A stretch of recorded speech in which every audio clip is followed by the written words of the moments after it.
Hello, welcome to Full Record Jacket with Phil and Ben. Yeah, Ben is there. He's been sipping his lager, but he's still compos mentis enough to pull out the tracks from the bag. We are doing, of course, another round of the one-hit wonders of the 90s. This is round two, the final 32. Which of these will make it through to the last 16? Let's have a random choice, Ben. What have we got? I've just realised there's me and then there's psychedelic me. Yeah. Look at that. Oh, yeah. Ooh. That's early Elton, isn't it, that one? That is early Elton there. I can never remember the title of that album, but it was basically a rip-off of Sergeant Pepper's Lonely Hearts Club Band, Regimental Sergeant Zippo. That's it. And because that's the Elton John debut album, which was not released at the time. No, this is one of the numbered ones released on Record Store Day, I believe. So I believe they started 2021. Yeah, late 67. Of course, Elton John was a session man. He was Reg Dwight. He played on various records in the mid to late 60s in the London scene. Plays on, I'm trying to think the biggest one I can think of, The Hollies. He Ain't Heavy, He's My Brother. He plays a piano on that. Oh, did he? Yeah, it plays They piano. haven't seen My Brother then, have they? Wait a time. And they did that debut album. I think by the time they finished it, that kind of really psychedelic-y thing had started to go out of fashion, and maybe they realised it was a little bit. I mean, it's not totally psychedelic, is it? But it's a kind of English, whimsical kind of. I don't know how you describe it. Slightly psychedelic, I think. It's slightly psychedelic, and that's the idea. Yeah, and then they went more for a more sort of straight singer-songwriter thing on his actual debut, Empty Sky, which came out. Was it called Empty Sky? Something like that, isn't it? I'm just messaging my lighting department who are in the kitchen because I look rather. The engineer switched your light off. Well, I thought I'd be clever and USB it to the TV, and the TV's gone into standby. So I'm looking all a bit dull.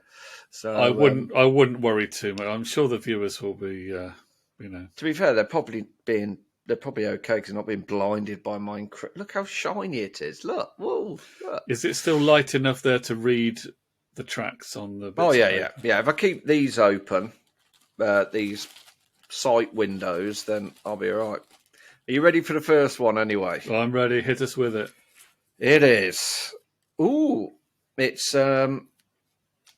Remember that tank top you bought me? You wrote "You're Gorgeous" on it. That's okay. You took me to a rented motor car and filmed me on the bonnet. It's Spin Doctors, Two Princes. No, it's not. Nobody's listening to that again. Put them out in the first round. It's Baby Bird. It is Baby Bird, and it's up against. I don't know if you can see that, but it's up against. I think it's backwards. I can't see that. Oh, hang on. Inside by Stiltskin. Okay. Yeah. So, Baby Birds, You're Gorgeous came out in 1996, I believe, and that was Stephen Jones, the one-man band. It was Stephen Jones, yeah. And I don't think he was Welsh.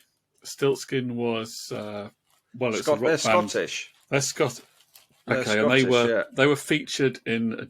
It was a jeans advert, wasn't it? I think it was Levi's, wasn't it? Well, they were the only jeans advertiser at the time. So, I don't think it's that difficult of a choice. Well, it is, because I quite like Stiltskin.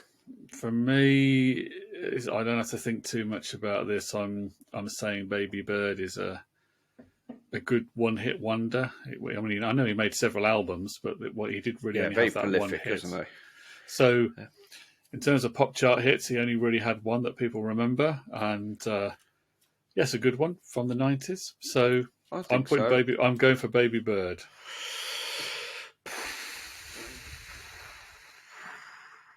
Yeah, so am I. I do like Stiltskin. I do like that sort of plunging guitar that it has. But I do like Baby Bird. I do I like the simplicity of it. I like the vocal on it as well. So we have agreement. No need for a penalty shootout or a tiebreaker or a coin toss or anything else. Or anything like that. Okay, what's next? It is a the Shop on the Corner and the Brimful of Asher, the Norman Okay. Cook remix, and it is up against. Da, da, da. Don't know why I did that. It is up against one of your favourites, Phil. One of your favourites. I take it that it's not one of my favourites, and that's going to make it a relatively easy choice. I can't read it. I don't know whether No, anyone it's else backwards. can. Breakfast at Tiffany's by the Deep Blue something. Okay. What was it you said to me the other day? I heard it on the radio and thought of you. Yeah, you did. Yeah, and what was it you said? Well, I can't seeing as remember the one thing they had in common was Breakfast at Tiffany's, and she can only just remember the film. That's right. Yeah, that was it. Yeah, That's it. Well, so that against Corner Shop's Brimful of Asher. Yeah. And I'm not just trying to score cool points here, but I do think. Alexa. Sorry. There we go. Let me just silence her off her. Okay. I'm not trying to score cool points, but I do think that Brimful of Asher is a here lot she goes better. again. Alexa. Take my tablet. Oh, there she goes. I should have known. I think I probably need to take. I think I need to take a tablet as well. I think I need to take a tablet as well. She needs to. Alexa always comes on at the wrong times. But yeah, the more you've sort of gone on about Deep Blue something and Breakfast at Tiffany, the more I've actually become to dislike the song. I'm sorry to have put you off a song, but no, that's fine. That's fine. you know me. You know I always prefer to try and find reasons to like records rather than slag them off, and I don't like to slag off anyone's favourite hit of the 90s. But it's got to go. Yeah, I think it's got to go because I think Brimful of Asher is a far better song. It is. It's for me. I even think the unremixed version is a better song as well. So yeah, I think what Norman Cook certainly improved it for the charts for sure. He did indeed. It's more catchy in the up-tempo version. It works better. I think so. I think so. So Deep Blue Something have been cast adrift into the Deep Blue Sea, where they can go and talk about films they just remember, and maybe they've got brief amnesia. Maybe that's what it is. Through. Right, next up, and I've just seen it, and I think this is going to be the hardest. Well, it's not going to be hard for me, but I think this could be one of the hardest ones of the round. It is Groove is in the Heart by D-Light. Groove is in the Heart. Okay. Yeah.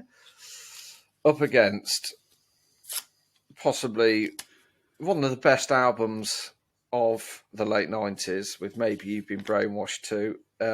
It's You Only Get What You Give by the New Radicals. Okay, so that's one of... So, I mean, the D-Light one I've always liked. I do like it. I do like it.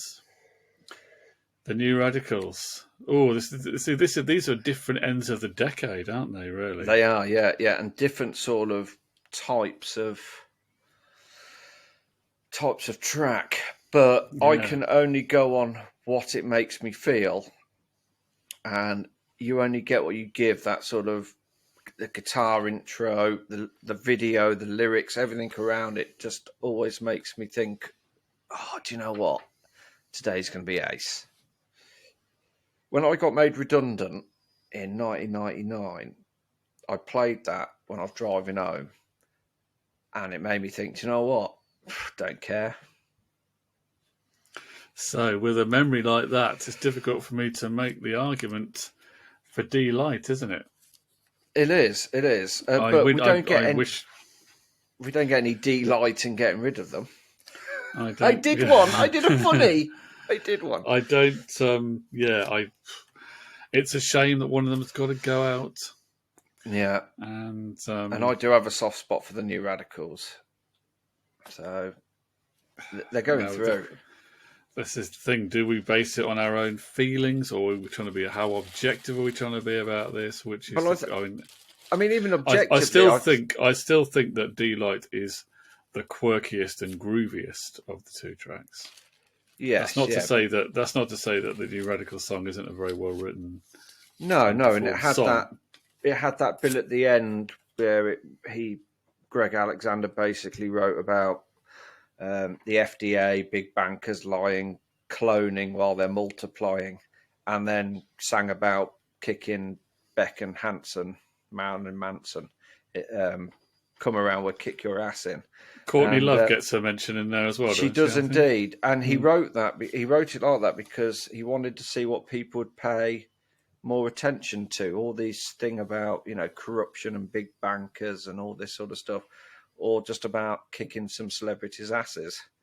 And obviously, everybody cared more about the latter. So it just shows what a society we're living in. So do I still hold firm on D-Light and force you into a tiebreaker, or do I just say, yeah, I can probably just about let you get through with the New Radicals? If you still want to be my friend. You kind of owe me one now, though, don't you, if I let this go Well, through? you say that. Okay. So, because you feel so much more passionate about the New Radicals than I do about D-Light, the New Radicals are going through. And thank you, Phil. D-Light, you were delightful. You were. Can you come up with one for the New Radicals? They were groovy, but not radical the enough. New Radicals. I did too. Well, they've radically progressed into the last 16. So we will. He does one. He takes it. He smashes it out the park. It's a home run. So right, you ready for the next one? Yes, this more. is the last. This is the last one, and it is. It is the. And we had a debate about this, didn't we? About song titles that were sounds and not actual words. Oh, it's the Crash Test Dummies, yeah. It is with. Another of my favourite quirky ones. So what is that? I just went to do his voice, but he's more like Vic Reeves, isn't he? In Shooting Stars, like he's very, very deep. Yeah. And it's up against "Wake Up, Boo," the Boo Radleys. Wake up, it's a beautiful morning. Oh, crikey! Well, oh, and I thought the last one was difficult because. Yeah. Well, the Boo Radleys made Giant Steps one of the most acclaimed indie pop albums of its time. Yeah. Although that song's not on that album, I think that came out on the one afterwards. It's like a greyish cover, isn't it? I think has it got like a guitar on it and a blue kind of guitar on it? Yeah, something like that. I do vaguely remember it. Because, I was never a massive fan. Giant Steps had a kind of, I'm not saying psychedelic, had quite a intricate designed cover. I can't really describe it. Weren't they on Creation? I'm sure they were on Creation. They were certainly on an indie label. Yeah, may well have been. So, okay, so Boo Radleys against Crash Test Dummies. Oof, I don't know. What's your thoughts on this? Wake Up, Boo by the Boo Radleys is okay, but I think after a couple of listens, I'd just be like, oh. That's my thing. I think it does. It's effervescent pop that can have a little bit too much fizz and leave you with indigestion if you have too much of it. Yeah, whereas I quite like the story in. I like that kind of quirky American arty farty thing. Yeah. So for me, it's Crash Test Dummies. That's my preference. Yeah, and the fact that the lead singer of the Crash Test Dummies, if he wasn't the lead singer of the Crash Test Dummies, would have been a serial killer because he looks like one, doesn't he? He's got that sort of like big, angry, round, plasticine head. I actually saw them perform that live. Did I say that in the last round? I think you might have done. I saw them at the Phoenix Festival. On a hot afternoon, they came on and did that. And I think I'm trying to remember what year. What year was that Crash Test Dummies? Was that 94? It's either 93 or 94. 94. So that must have been the first time I went to the Phoenix Festival. I think. Where was that? In the Phoenix Festival? It was at Long Marston in near Stratford. It was in like an airfield. They played basically. there. Oh, I do remember the Phoenix Festival. It was my favourite one was the '96 Phoenix Festival. When you look on Wikipedia, look at the lineup on that. It was an amazing lineup. Go on, give me a slight sniffing of what was on there. Well, I saw Beck when. Now, what did I see Beck in?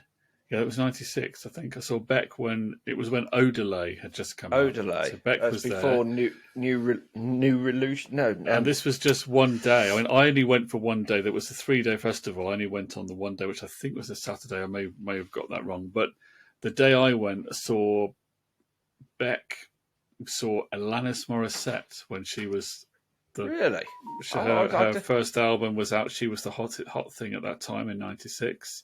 I remember her with the doing album that, with about 400 singles that she released. Yeah, off of it. I remember her doing One Hand in My Pocket, and then there was playing a harmonica on it. Remember that? Yeah. Jagged Little Pill, wasn't it? That was the one. Also saw the Manic Street Preachers, and that was when they had done Everything Must Go and Brilliant Design album for Life. Yeah. Well, that they were very hot at that time as well.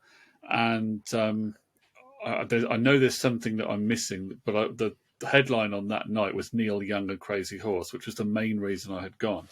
Really? But we did see quite. I remember it being a lots. big thing, but I didn't realise it was that big a thing. Phoenix Festival. And I found out that afterwards, after watching Neil Young and Crazy Horse, and I was not right near the front, but a few rows of Bodies people back. Close enough to feel that you were seeing Neil from reasonably close. Found out afterwards that backstage, or in the wings of the stage, watching Neil Young, because they were friends with him, were Paul and Linda McCartney. They were there. So that is possibly the closest I've ever been to Paul and Linda McCartney. The closest, just in case anybody wanted to know. Oh, yeah, I want. Yeah. Well, I've been to Paul McCartney's house. He grew up in Liverpool, then. I suspect he wasn't there at the time. He wasn't. No, he wasn't. I did knock, see if he wanted to come out and play, but I have seen he's having that his tea. Yeah. Yeah, so no, I remember the Phoenix Festival. I always sort of remember. I didn't realise it had that level of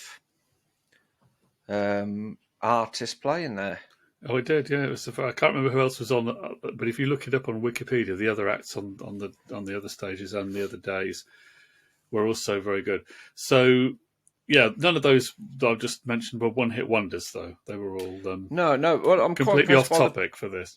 Because I think it was you who got me into Beck, really, because we could have done this as a completely different show, couldn't we? But we should do, really. But yeah, the Odelay album's a good album. So what we're saying is, in a roundabout way, is the Boo Radleys are going. They are gone. Yeah, they're gone. Right. Crash Test Dummies. Not such a beautiful morning, evening, or afternoon night for the Boo Radleys. No, they are going to be disposed of in the recycling bin, never to be heard of again. Which might not be a bad thing. And the Crash Test Dummies are through. Okay, so is that it?